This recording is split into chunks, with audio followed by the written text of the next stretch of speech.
earGROUND. New voices amplified. earGROUND. earGROUND.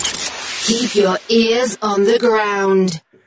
Hello, greetings. Welcome to earGROUND, New Voices Amplified. And today I'm speaking to a voice of authority, the director of the National Arts Council of Zimbabwe, Mr.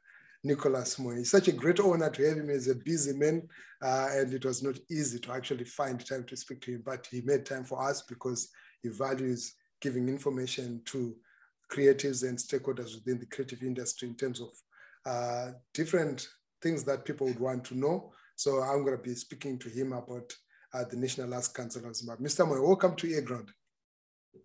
Thank you so much, Lord. It's my pleasure to be part of your program. Great. Thank you so much. Such humbling an opportunity to speak to the director. And just to begin with, before we talk about the institution, Nicholas Moyo, could you briefly tell us about yourself, your artistic creative background? In brief, I'm currently the National Arts Council of Zimbabwe director. I'm a career arts administrator. Have been an artist myself. I think my first time I went on professional stage was when I was acting in a drama in 1984. Wow, I was 2 years old. First time I went. and then I went to do proper arts administration as an arts manager from 1992, full-time arts management, and as an arts administrator from 1992 to now. So I've been part of the Zimbabwe Association of Community Theatre. I worked for Zimbabwe Holland World Youth. It was a cultural exchange program. Then from Zimbabwe Association of Community Theatre, I joined the National Arts Council of Zimbabwe. So yes, career arts administrator, but I have a lot of knowledge in the arts as a theatre person, poetry, writing. I've been into film. I've done quite a number of film production and television series. Right. Yeah, that's about me. I'm very passionate about events management, just organizing events. I'm very passionate about that. And also, when I became director of the Arts Council, was to ensure that I contribute in a small way in the professionalization of the arts sector as we move towards industrializing the sector in Zimbabwe under a digital environment. What is the purpose of the National Arts Council? Because there is the ministry, there is the National Arts Council. What role does the National Arts Council play in Zimbabwe? The National Arts Council is created by an Act of Parliament of 1985. And because it's created by an Act of Parliament, there is a particular ministry that oversees issues to do with arts that then the National Arts Council becomes answerable to as we serve the mandate given by government, which mandate is clear. It has three components. Number one is the development of arts, the promotion of the arts, and the regulation or regulating that sector within set parameters. So it's a simple mandate that the government gives. However, because we report to a ministry, the ministry is structured and have a department which is in charge of arts, culture, and heritage to a certain extent. And we report to the ministry, but we are an agent of government. So we have some independence in terms of execution of the work that we do. And on a day-to-day basis, we report to a board that is appointed by the minister, by a sitting minister. Wow. The COVID pandemic, how did National Arts Council respond to it, and how much did it really affect the operations?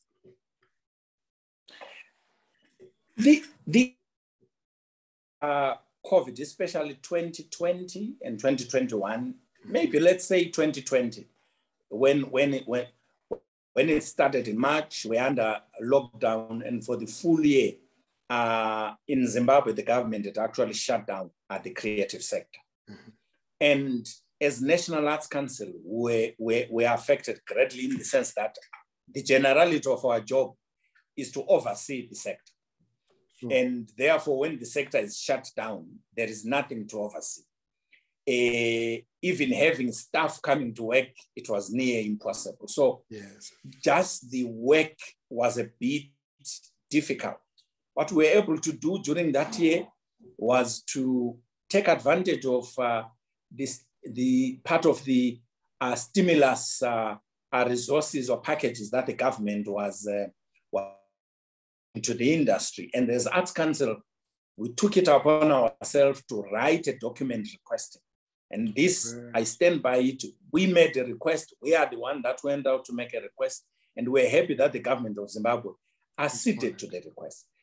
I always tell people, let's forget about the value of the amount that was given. 10 million at that time was okay. I mean, it was purely just a cushioning grant, cushioning. It was not meant to be stimulus, how artists go back to business, but it was just to help dire situation get this money and be able to pay their rent, find food, but it was not everyone who was able.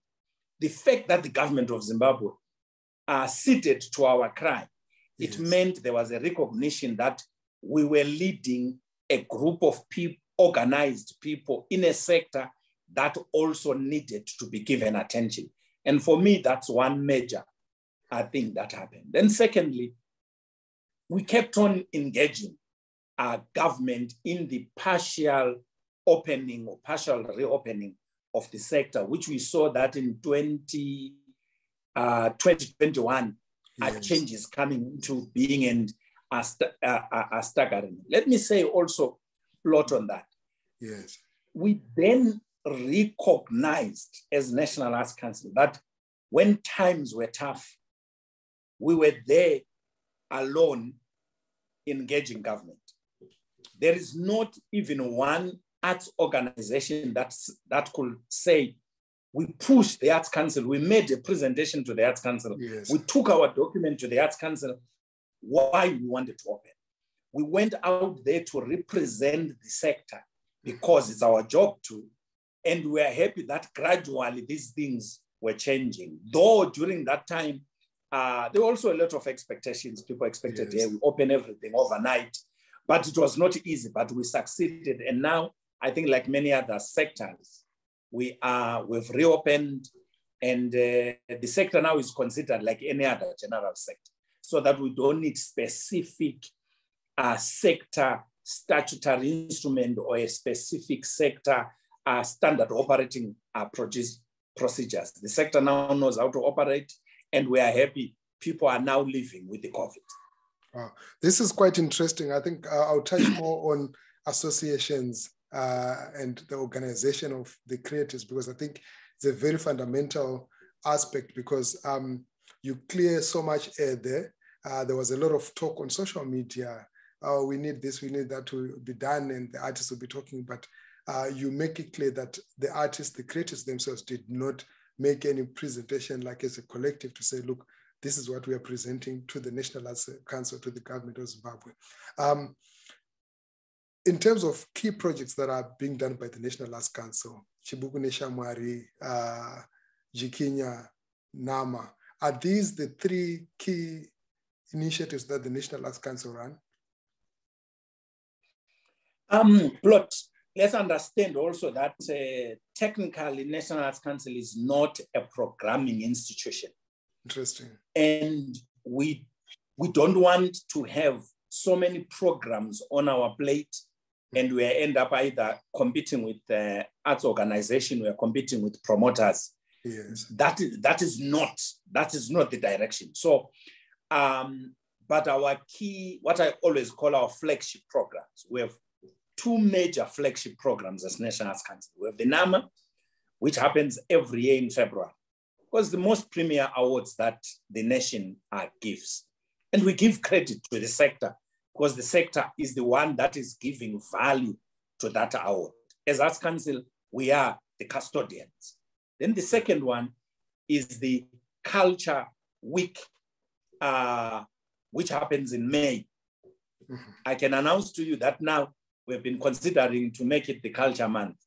Oh, you know, when you look at the tourism, they have these month-long things. You have in March, you have Women's Day. All of a sudden, you hear it's a Women's Month and things like that. You know, I've been saying, so why not culture? Why not Culture Month? Yeah. So this year, we just want to make noise about transforming culture into Culture Month. So these are our two flagship programs.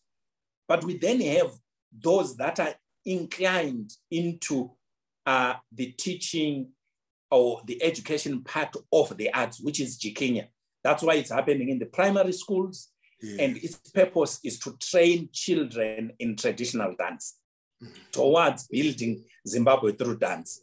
Then outside these three, we then have what we call the partnership programs, where you have your name branded programs like your Chibuku Road to Fame, Chibuku Neshamwar, and then any other programs that come with the Italian festival where the Embassy of Italy comes and says, as council, let's collaborate for this project.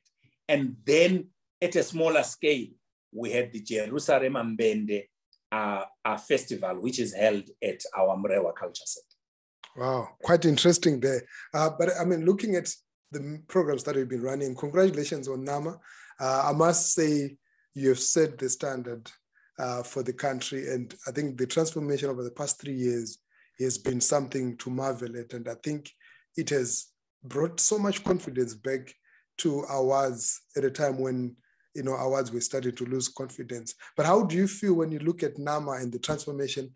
3 years, you've been in office not for so many years, like as the director, and NAMA is recognized at such a level and is bringing like glitz and glamour that we spent like 2 weeks talking about NAMA, post-NAMA.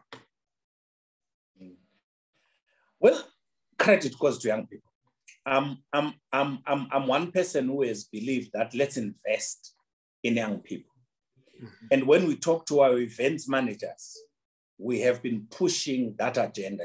I'm happy that the events managers that we finally selected this time was those that are really driven by young people. Young people are crazy.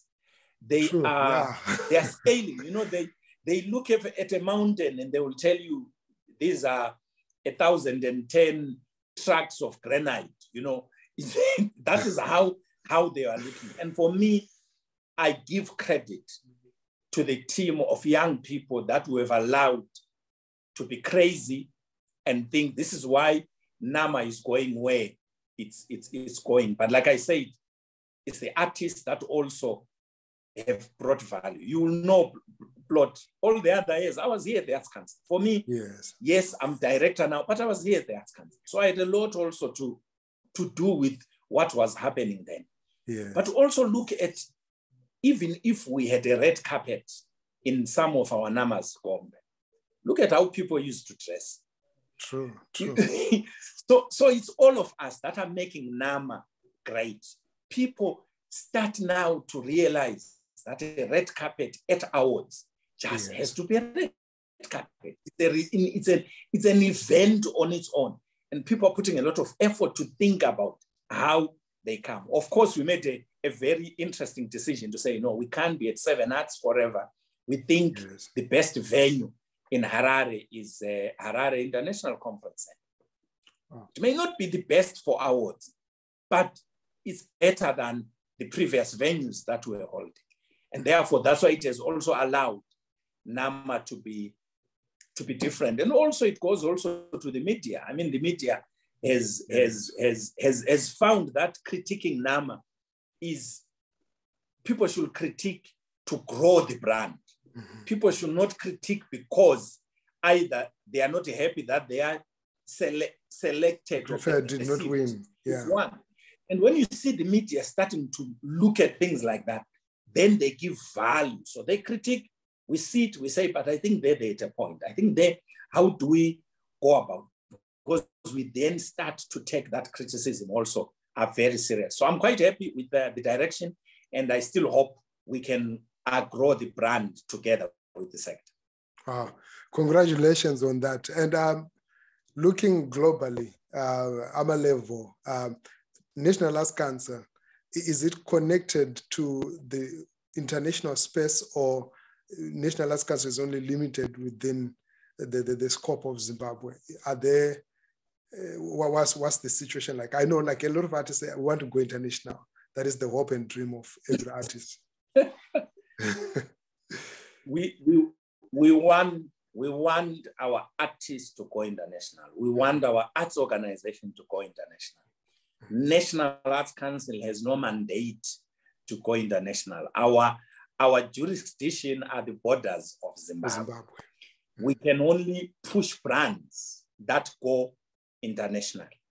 We are now in discussion with SAMA, for example, because as National Arts Council, we are working with global with other organizations. Yes. What we are doing is that we want SAMA to be able to give us a platform where we can send a team of our events managers or of our awards events managers, not just NAMA.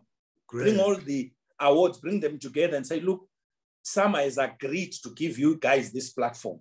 Go there 3 days before the awards and have a feel and learn, so that when people come back here, they are able to then implement what they will have learned here in Zimbabwe. So as Arts Council, our role is to give exposure, is to give connection, and that is what we will remain doing. But lastly, we are connected to the international world through UNESCO, yes, and through IFACA, International Federation of Arts Councils and Culture Agencies. Yes. That has given us the platform to network with others and exchange information, and also exchange experts and technical people.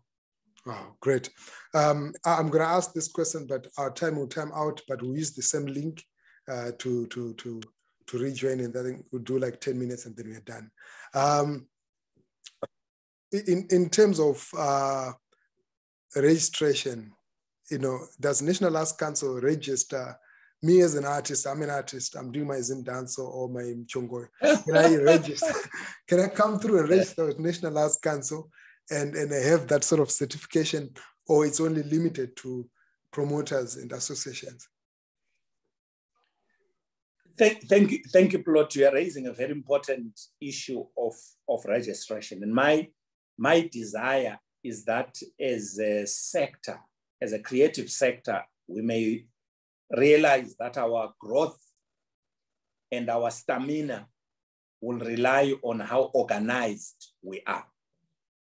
A country can only be able to count how many people, how many players are there in the sector when we have a formal way of registering them and knowing them. And people should always take registration as an integral part of national development, rather than what do I get from benefiting?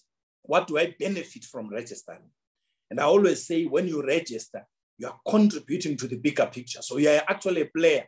You are coming in to register in order to contribute to the national good of that sector. Tomorrow, when I go to the minister and they ask, or sectors, they are saying, how many people are employed in the creative sector? I should have a figure. And that then speaks on how far do you get the share of the cake. If you don't know how many you are, we can't. So people should have to understand that web of interlinking issues while you join. So at the moment we are joining groups, we are registering groups.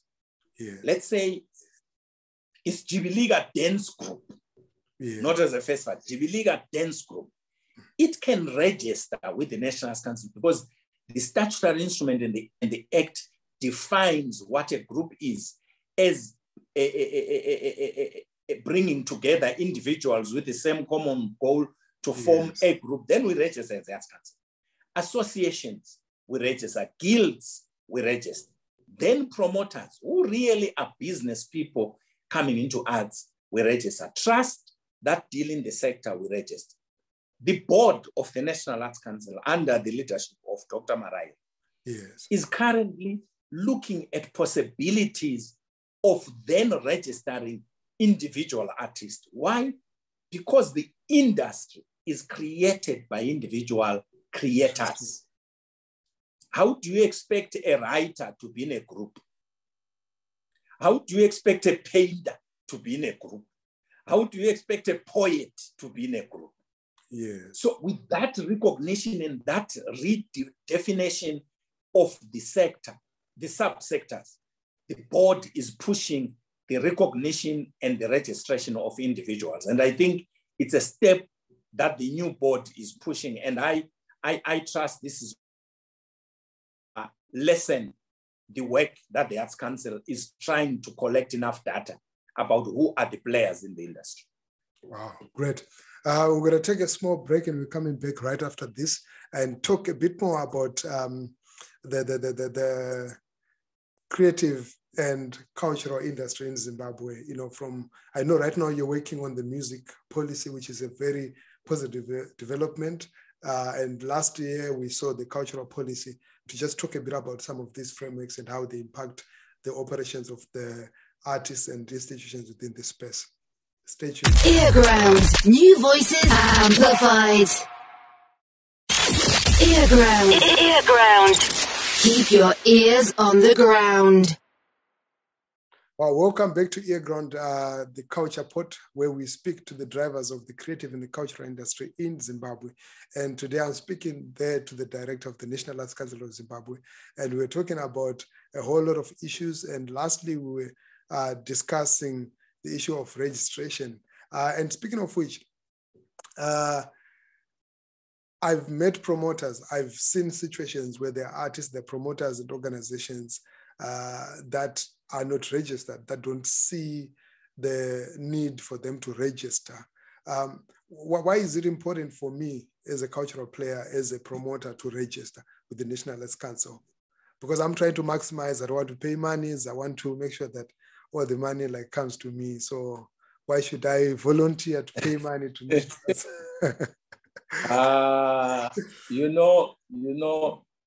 I always say we love, everything comes back to the dollar sign. Yes. Registration with the National Arts Council, if you're an art group, it costs you, I think, 260 bond. Yes, RTGs. Wow. That's equivalent to buying a loaf of bread. True. And if you want to join as a promoter, we are talking of about 1,600 RTGs. Wow. And honestly speaking, that is just buying the paper and not even the time that the Arts Council spends to process. Yes. The certificate that will be written on and other things. So I always say to people, it is not how much you are paying to register with the Arts Council. The benefit of registering with the Arts Council is that you are contributing in the industrialization of the sector. Mm-hmm. And I call upon people that be a player. You want to benefit a lot in this industry, it's good to register. It's good to be known. Mm-hmm. I know the word benefit. When people say, what do I benefit? People want to, so that we can consider you for funding and things like that. Those are secondary things. The Arts Council runs an arts development fund. It will only be accessed by people who are registered. We have organizations that request support letters for various other things. We've had people who get courses. They want to work with international organizations. Yes. And they are asked, are you registered in your country? And people come here and say, no, the certificate that you have, use it. If they want a letter, as Arts Council, we then give. We have so many people who have then had huge projects, simply because when it mattered most, you then discover you can fall back and then claim you are registered because you're actually registered.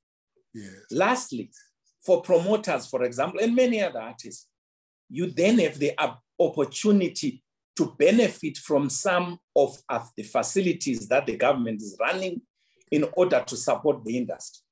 One way government has been supporting the sector is in the broadcasting equipment, music equipment, where government gives a waiver in duty. And does that still apply now? It does. It still applies now. Do you know we have so many licenses that have been given to radio stations? Yes. A lot of those radio stations and new television stations are importing duty-free using the facility that is managed by the National Arts Council. This is interesting. This is why then we go back and say to these radio stations, you know what? We want you to plow back. This is why the call for radio stations to be eager in paying royalties to musicians and artists becomes a call where we say, but you have benefited from the government. You have benefited from this duty-free. You need to be also to play the game and pay what is due. Wow. So benefits can really be as wide as people want them to be. But like I say, yes, it is very important. We always look at the developed world. We say, how are they able to do these things? It's because at the click of a button, if you want to know who are, I mean, look at what happened at the Oscars recently. Yes, yes. You know, you don't get an Oscar if you are not subscribed to the Oscars. Yeah, true, you don't. So it's like you turn out one day and say, you can't get a NAMA if you're not registered with the NAMAs. Do you think in Zimbabwe people will think you're crazy? But, you know, you have Will Smith saying, you know what, one thing I'll do before the disciplinary committee sit is that I'm resigning, I'm stepping down from you. Yeah. So because those things only recognize people who are registered with them. You know, I actually find it very interesting, you know, that you are following also, I mean, such developments globally, because the assumption from the layman on the street is that, you know, you are technocrats, you are stuck in the offices, you are not in touch with what's happening on the streets.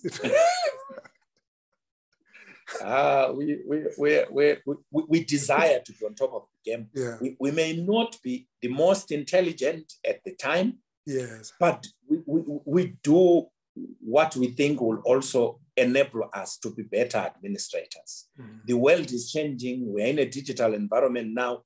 The demands of the sector are changing. And me and my team will always need to update ourselves with what is happening around us, not for the purpose of adopting those things, but I think for the purpose also of saying, we know what is it that we can better when we look at our own environment. Wow.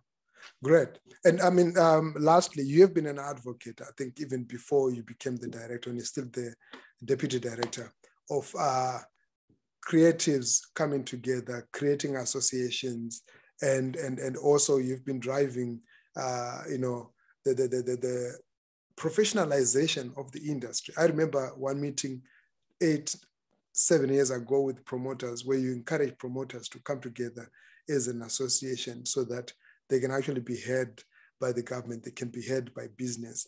Are we making progress? We have seen the cultural policy coming into effect. Now there's the music strategy that is being drafted. Do you think there is a real progress that is happening within the industry? Is the message being heard and heard? Yeah, it's a long walk to freedom. Mm-hmm.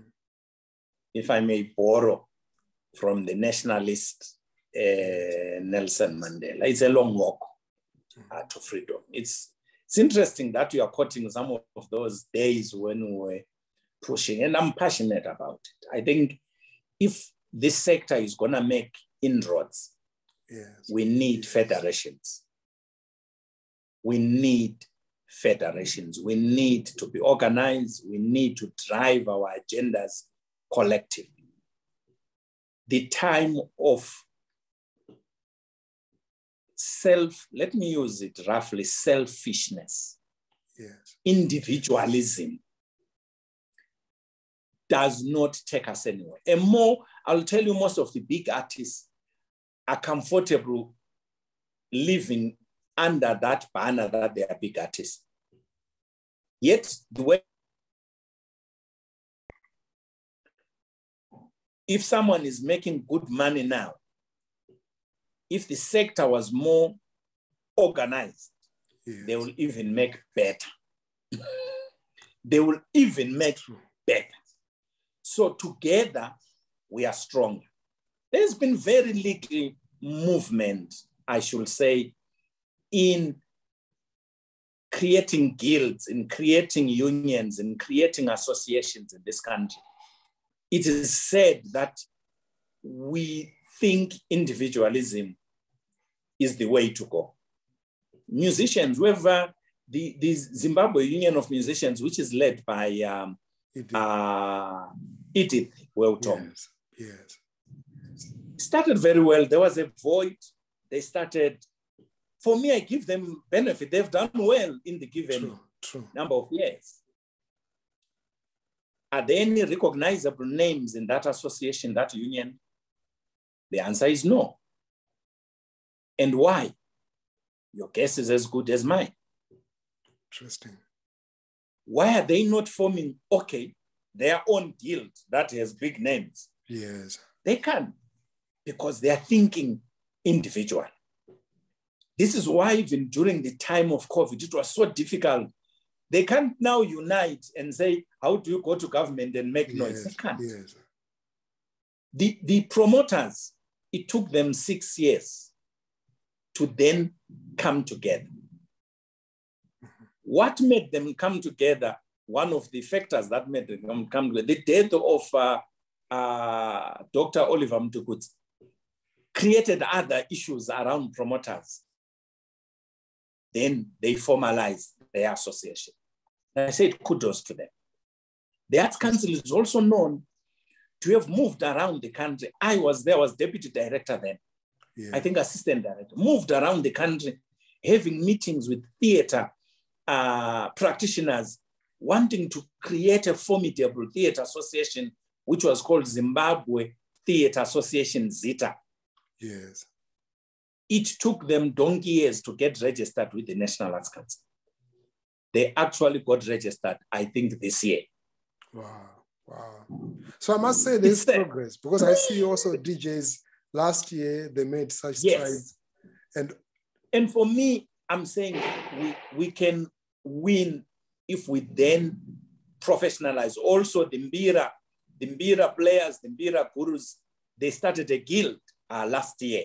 I think last year or the year before. We are moving, but we are moving slow. That's all what I can say. It is the way. Click, go everywhere in the world. They know who are the players. We can't talk about the value chain of the creative sector when we don't know who are the players at each level. That we require.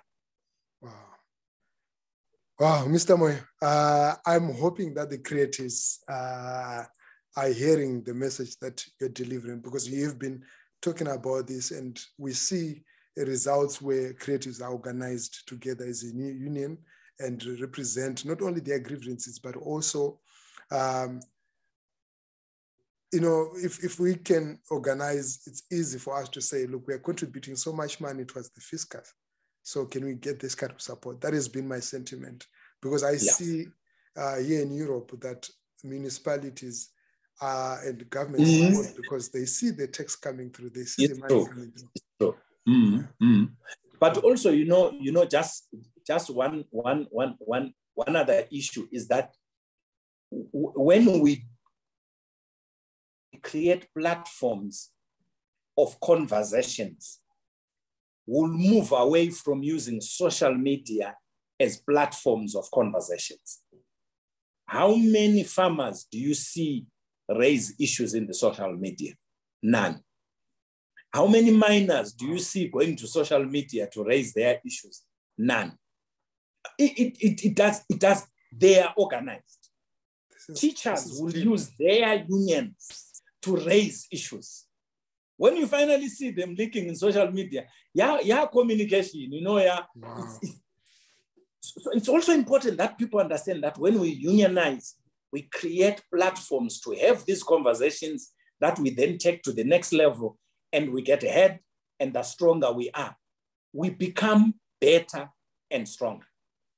That's my thinking. I'm not too sure whether the sector buys, but it's my thinking, and I want to drive that we need to be more organized and more professional. Wow.